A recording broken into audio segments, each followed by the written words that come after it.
Fans du Chevalier Noir, préparez-vous, un film Batman The Brave and the Bold est en préparation dans le DCU de James Gunn et on a eu des rumeurs dessus et c'est incroyable. Vous allez peut-être être très déçus mais du dramatique arrive. Ce que je peux vous dire c'est qu'on a eu pas mal de rumeurs sur le DCU ces derniers temps. Pas mal ne m'ont vraiment pas chauffé, m'ont même plutôt déçu.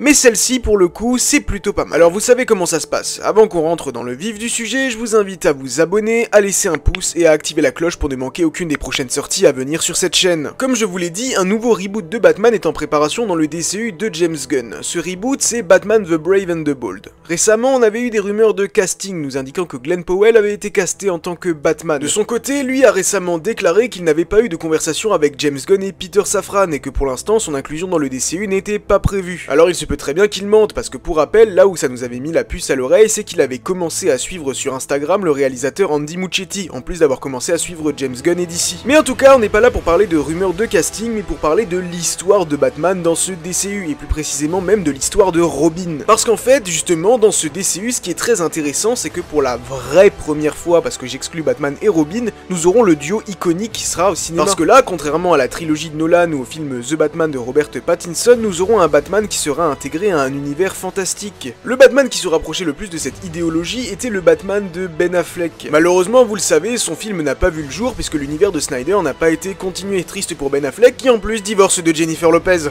Il a vraiment pas de chance le Ben. Bon, on se recentre, on n'est pas là pour parler du divorce de Ben Affleck et de Jennifer Lopez et de qui aura la maison à Los Angeles. On est bien et bien là pour parler du film Batman The Brave and the Bold. Donc comme je vous l'ai dit, ce Batman existera dans l'univers fantastique DCU que James Gunn est en train de créer et coexistera avec le Superman de David Corenswet. Évidemment, il s'agit de Batman, qui sera donc l'un des piliers du DCU comme l'avait indiqué James Gunn, donc on se doute qu'il aura plusieurs films, au moins une trilogie. Et on a des rumeurs sur cette trilogie justement. Donc on a plusieurs rumeurs sur cette histoire de Batman dans le DCU, à prendre certaines avec des pincettes et d'autres semblent plus fiables, par exemple de Daniel RPK. Vous le savez, moi ce Batman du DCU c'est probablement le programme que j'attends le plus, tout simplement parce que Batman est mon personnage préféré, mais surtout parce que comme dit c'est un univers fantastique et donc ça promet quelque chose de vraiment intéressant. C'est la possibilité de mettre en avant des vilains qu'on n'a encore jamais eu. C'est pour ça quand on avait appris que la série Arkham était annulée, j'espère vraiment qu'il s'agit de la série Arkham qui était initialement prévue dans le Reeveverse et pas celle du DCU, parce que vraiment pour le coup, cette série pourrait nous offrir quelque chose de fou, comme je l'ai déjà dit, des épisodes anthologiques sur chaque vilain. Imaginez la saison 1, un épisode Chapelier Fou, un épisode Joker, un épisode Mr. Freeze, où chaque épisode reviendrait rapidement, en 50-60 minutes, sur l'histoire complète d'un personnage, enfin en tout cas dans les grandes lignes. Cela permettrait de vraiment présenter la galerie des vilains de Batman, comme on ne l'a jamais pu avoir au cinéma. Bon, la première rumeur nous vient de Daniel RPK et concerne la série Waller. Donc là vous êtes en train de vous dire mais pourquoi est-ce qu'il nous parle de Waller? Car ça aurait un lien avec Batman The Brave and the Bold. Contrairement à Peacemaker, la série serait bien plus terre à terre et bien plus réaliste, et elle aurait des fortes connexions avec le film Batman The Brave and the Bold. D'ailleurs il se pourrait même que Batman apparaisse peut-être dans cette série. Et c'est assez drôle parce que pour ceux qui sont là depuis le tout début de la chaîne, on en avait déjà parlé lors d'une vidéo où on avait parlé du possible pitch de la série Waller.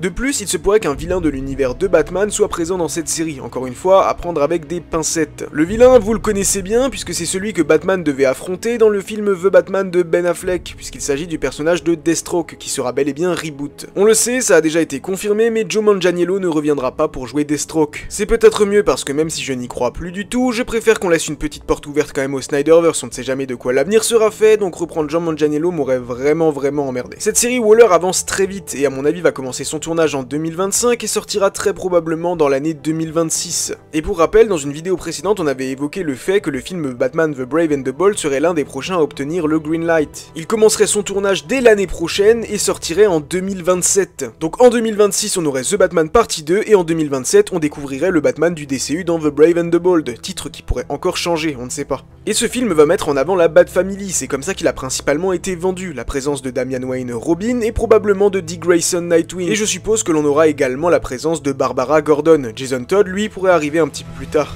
Et là, je vais vous demander de prendre les maxi pincettes parce qu'on a une énorme rumeur sur Damian Wayne. Il ne s'agit pas d'une rumeur de casting, mais de la présence d'un personnage qui entraînerait un avenir néfaste pour Damian. Il se pourrait que le personnage de l'hérétique soit présent dans le DCU. probablement dans un des films Batman. Si vous ne savez pas qui est ce personnage de l'hérétique, eh bien on va le découvrir tout de suite. L'hérétique a été introduit pour la première fois dans l'arc narratif Batman Incorporated, écrit par Grant Morrison. Il a été révélé qu'il s'agissait d'un clone génétiquement modifié de Damian Wayne, le fils de Bruce et Talia al Ghul. Talia a utilisé la science de la Ligue des Ombres pour créer cet être, accélérant son vieillissement pour qu'il atteigne rapidement l'âge adulte. Physiquement, l'hérétique ressemble à une version adulte de Damian Wayne, mais avec une apparence plus imposante et plus menaçante. Il porte souvent une armure noire qui rappelle celle de Batman, mais avec des éléments distinctifs qui le rendent encore plus redoutable. En tant que clone, il possède des compétences physiques et intellectuelles similaires à celles de Damian, mais il est souvent dépeint comme étant encore plus fort et plus brutal, en raison de son entraînement intensif et de ses modifications génétiques. Dans les comics, l'hérétique joue un rôle majeur en tant qu'antagoniste dans les histoires où il apparaît. Il est généralement dépeint comme un instrument de la volonté de Talia al Ghul, utilisé pour s'opposer à Batman et à ses alliés.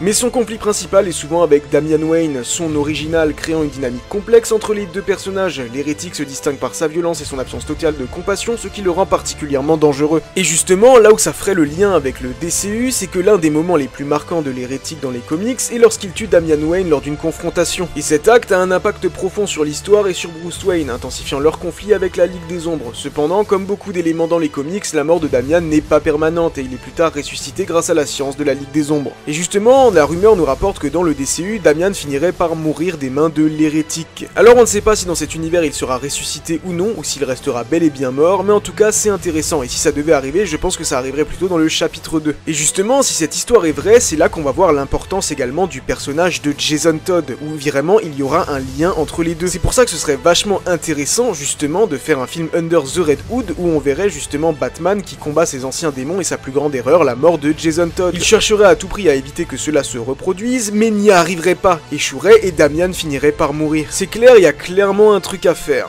Le film Batman The Brave and the Bold et le Batman du DCU peuvent nous apporter une toute nouvelle facette de l'histoire de Batman.